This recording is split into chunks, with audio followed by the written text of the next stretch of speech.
BP, sugar, thyroid, obesity, hormone సమస్యలని మందులు లేకుండా నేచర్ మంత్ర ఫుడ్ తో రివర్స్ చేసుకోండి. ఎంఎస్ గారు చేసిన సినిమాల్లో బాగా అంటే అది బ్లాస్ట్ అనమాట. అది హిట్ అని చెప్పలేము, సక్సెస్ అని చెప్పలేము. వాటిని మించిన బ్లాస్ట్ రేనా క్యారెక్టర్.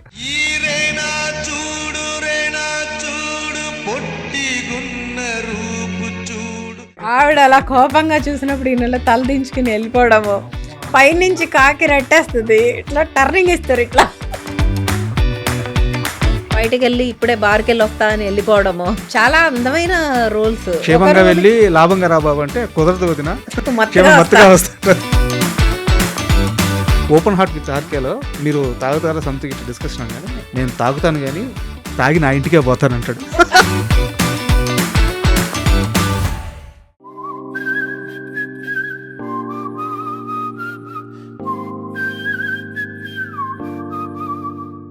ఎంఎస్ నారాయణ అనే ఒక లెజెండరీ యాక్టర్. ఇండస్ట్రీలో ఆయన అనుకుంటే, ఆయన చెప్తే ఎక్కడైనా వర్క్ దొరకదు. సో ఎక్కడ కూడా ఆయనకు సంబంధించిన ఆరాన్ని తీసుకున్నారు కానీ ఆయన సపోర్ట్ తీసుకోలేదు మీ కెరీర్లో. ఒకళ్ళ దగ్గరికి వెళ్ళి అడిగే పరిస్థితులు లేవు. We can't go and stand somewhere and ask for work. అడిగినప్పుడు అది ఎలా ఉంటుందంటే, ఎంఎస్ నారాయణ గారు అలా ఉన్నారు, ఇల్లేంటి. ఈ 11 ఏళ్ల కెరీర్లో ఈ క్షణంలో మా నాన్న పక్కనుంటే బాగుండేది కదా అని మీకు అనిపించిన ఒక్క క్షణం? మేము చూసుకునే టైంలో ఆయన లేరు, మేము స్ట్రగుల్ అయ్యే టైంలో హీ పాస్ట్ అవే. ఇంకా రిలాక్స్ అవ్వలేదు నాన్న, కష్టపడతానే లాస్ట్ మూమెంట్ వరకు he passed away.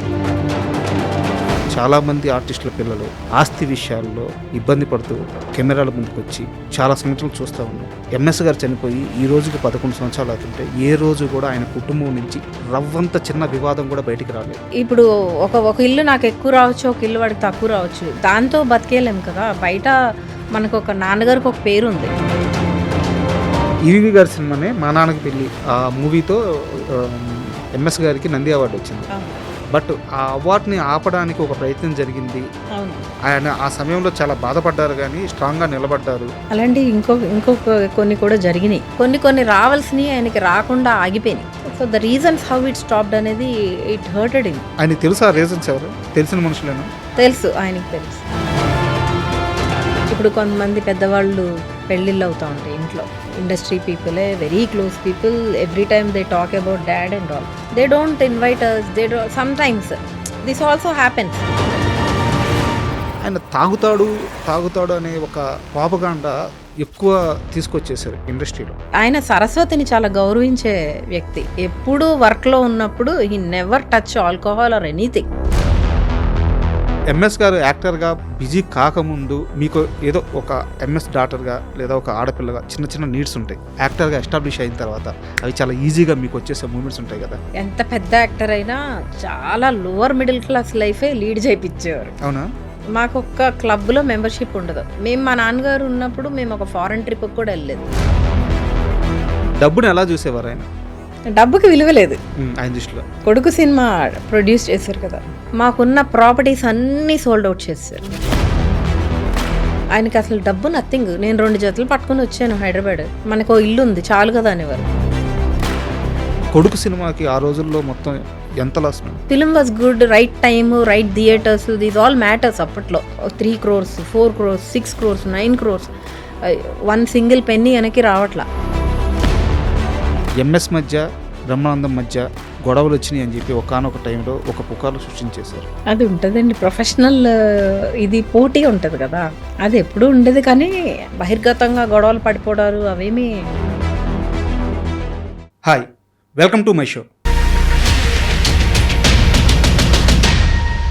Telugu cinema చరిత్రలో ఎంతోమంది ఆర్టిస్టులు ఉన్నారు, కానీ వాళ్ళల్లో కొందరికి మాత్రమే అజరామరమైన కీర్తి లభిస్తుంది. వారిని చిరంజీవులు అంటారు. ఇలాంటి లిస్టులో ముందుగా మనం మాట్లాడుకోవాల్సింది ఎంఎస్ నారాయణ గారి గురించి.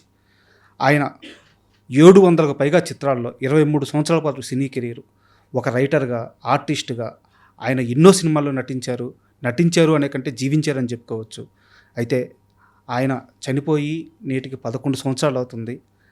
కానీ ఆయన ఎప్పటికీ మన కళ్ళ ముందు ఉన్నట్టే అనిపిస్తూ ఉంటుంది. ఆయన పంచిన నవ్వులు, ఆయన సినిమాలు మనల్ని ఆలరిస్తూనే ఉంటాయి. ఈ నేపథ్యంలో ఆయన కూతురు శశికరణ్ నారాయణ, డైరెక్టర్ ఆమె, అలాగే ప్రొడక్షన్లో కూడా చాలా బిజీగా ఉన్నారు ఇప్పుడు. సో శశికళ నారాయణ గారు మనతో ఉన్నారు. ఆమెతో మాట్లాడుతూ మనం ఎంఎస్ నారాయణ గారి గురించి కొన్ని విషయాలు, ఆయన పంచిన నవ్వులను కొంచెం నెమరు వేసుకుందాము, ఆ జర్నీలోకి కాస్త అలా వెళ్దాం. హాయ్ మేడం, నమస్తే. నమస్తే అండి. మేడం, ప్రతి ఒక్కరికి కూడా వాళ్ళ వాళ్ళ కెరీర్లో ఒక ఐడెంటిటీ ఉంటుంది. ఇప్పుడు ఉదాహరణకి మీరు డైరెక్టర్, ఇప్పుడు ప్రొడక్షన్లో బిజీగా ఉన్నారు, నేను రైటర్ని. బట్ వీటన్నిటికీ మించి మన తల్లిదండ్రుల నుంచి ఒక ఐడెంటిటీ వస్తుంది. దాన్ని ఒక్కొక్కరికి అది ముళ్ళ కిరీటం అవుద్ది, ఒక్కొక్కరికి కిరీటం అవుద్ది, ఒక్కొక్కరికి బాధ్యత అవుద్ది, కొంతమందికి పెయిన్ కూడా అవుద్ది. సో ఫైనల్గా మీరు మా ఎంఎస్ గారి కూతురు. అంటే మీరు ఎన్ని అచీవ్ అయినా చేయండి, నేను దాన్ని చాలా గర్వంగానే చెప్తాను. మీరు డైరెక్టర్గా లేదా ప్రొడక్షన్ పరంగా ఎంత సాధించినా, ఎందుకంటే ఒక ఎంఎస్ గారిని కానీ, ఒక బ్రహ్మానందం గారు కానీ, ఒక కోటా గారిని కానీ వీళ్ళని చూసినప్పుడు వాళ్ళ ఐడెంటిటీ ఎక్కడుంటే మాకు అక్కడ ప్రస్తావించాలనిపిస్తుంది యాజ్ ఏ జర్నలిస్ట్గా. సో మీరు మా ఎంఎస్ గారి కూతురు. ఈ ఇంటర్వ్యూ నేను అలాగే డ్రైవ్ చేయబోతున్నాను. మీ డైరెక్షన్ కానీ ప్రొడక్షన్ కానీ మాట్లాడుకుందాం కానీ, బట్ ఈ ఇంటర్వ్యూ ఫ్లేవర్ మాత్రం అలాగే ఉండిపోతుంది. మీకు ఓకేనా? డెఫినెట్లీ అండి. I'm very happy that you are taking it like that.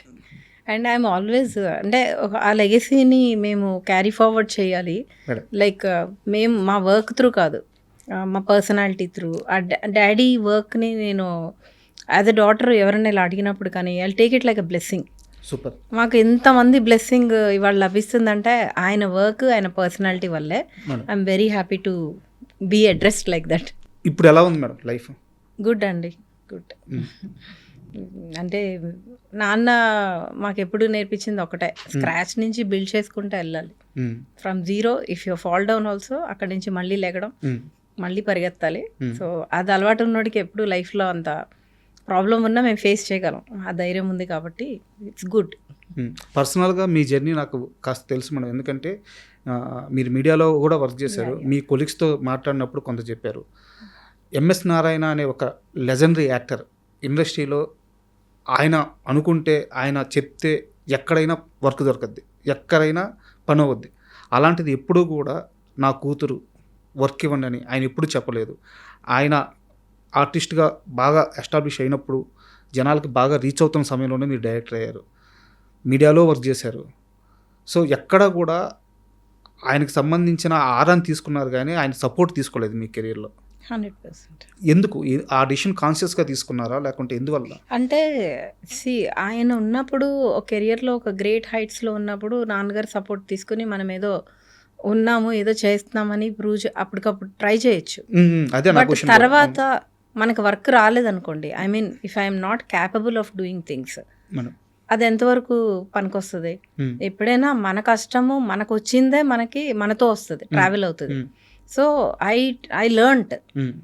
నేను నా స్ట్రగుల్ నేను పడ్డాను, నేను నేర్చుకున్నాను, నేను నేర్చుకుంటూనే ముందుకెళ్ళా. కాస్త అంటే మీ జర్నీ కాస్త వివరంగా చెప్తారు?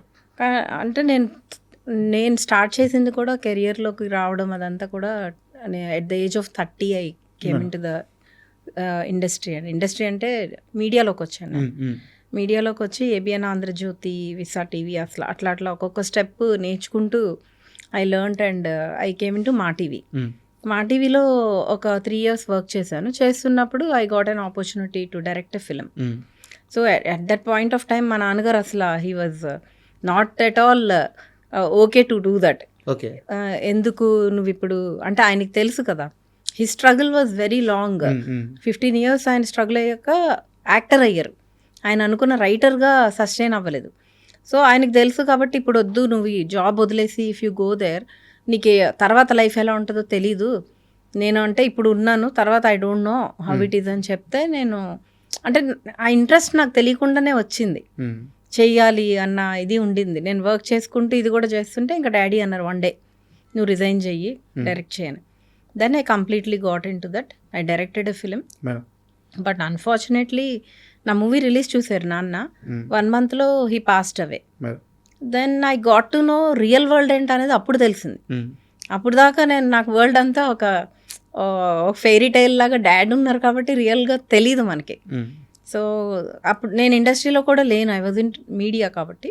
రియల్ ఇండస్ట్రీలోకి వచ్చి ఎవరు మెంటర్స్ ఎవరు లేరు మనకి, ఎట్లా వెళ్ళాలి, ఎట్లా అప్రోచ్ అవ్వాలి, నెక్స్ట్ ప్రాజెక్ట్ ఎట్లాగా అనేది చాలా స్ట్రగుల్ అయ్యాను నేను ఒక 5 years. But I never stopped. I did a song with my daughter, నా డాటర్నే పెట్టి అట్లా చేసి, ఆ తర్వాత ఇంకొక ఇది చేశాను, ఒక వెబ్ సిరీస్ ఒకటి చేశాను. At that point only I got in to OTT. ఎందుకంటే ఐ వాస్ కంఫర్టబుల్ దేర్, కొంచెం ఆర్గనైజ్డ్గా ఉంటుంది, అప్పుడప్పుడే స్టార్ట్ అవుతుంది. ఇట్లాగే ఐ డి one of the platform I did that, but lockdown వచ్చింది. I did a good job, like that was in my own style ఆ సిరీస్ చేయటం కూడా. దాని తర్వాత ఇంకా లాక్డౌన్లో I did lot of thinking. అంటే మనము డైరెక్షన్లో ఉండి ఇట్లా స్ట్రగుల్ అయిన 5 years అయిపోయింది అప్పటికే. సో వేర్ ఐఎమ్ గోయింగ్ అనేది ఐ థాట్. సో ఇక్కడ నుంచి మళ్ళీ కెరియర్ ఐ షిఫ్టెడ్. అప్పటికే ఓవర్ క్వాలిఫైడ్ అన్నట్టు జాబ్స్ కూడా రాలేదు నాకు. జాబ్కి ఇది వెళ్తే చాలా పెద్ద ఆల్రెడీ సమస్య ఇది. నువ్వు డైరెక్ట్ చేసావు కదా, నీకు జాబ్ ఏంటి, యూ కీప్ ట్రయింగ్ అనేవారు. But my time is running off, my time is precious, my life is more important then passion ఉంటుంది. కానీ దానికోసం నీ లైఫ్ని నువ్వు కిల్ చేసుకోలేము.